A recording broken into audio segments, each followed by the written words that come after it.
জিলহজের 10 দিনের ফজিলত আমাদের সবাইকে মনে করিয়ে দেওয়া লাগবে, ঠিক আছে?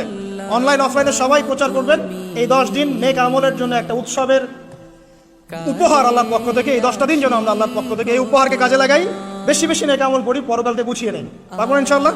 আল্লাহ পাক এরকম কিছু অকেশন সৃষ্টি করে দিয়েছে, এমন কিছু উৎসব আল্লাহ পাক সৃষ্টি করে দিয়েছেন যেখানে মানুষ আমল গুছিয়ে আবারও আল্লাহর পথে ফিরে আসতে পারে। আমার কথা কি বোঝা যাচ্ছে?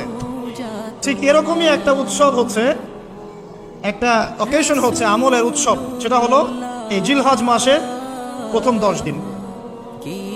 এই জিলহজ মাসের প্রথম 10 দিন সম্পর্কে আল্লাহ পাক সূরা ফজরের মধ্যে শপথ করেছেন, ওয়াল ফাজরি, ফজরের কসম, ওয়া লায়ালিন আশর, এবং এই 10 রাতের কসম। এই 10 রাত বলতে এখানে জিলহজ মাসের এই 10 দিন এবং 10 রাতকে বোঝানো হয়।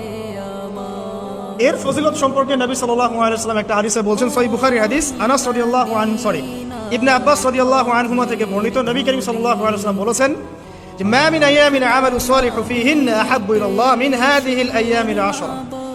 আল্লাহ পাকের কাছে এই 10 দিন অর্থাৎ জিলহজ মাসের প্রথম 10 দিনের নেক আমল যত বেশি প্রিয়, আল্লাহর কাছে জিলহজ মাসের প্রথম 10 দিনের নেক আমল যত বেশি প্রিয়, অন্য কোনো আমল এত বেশি প্রিয় না।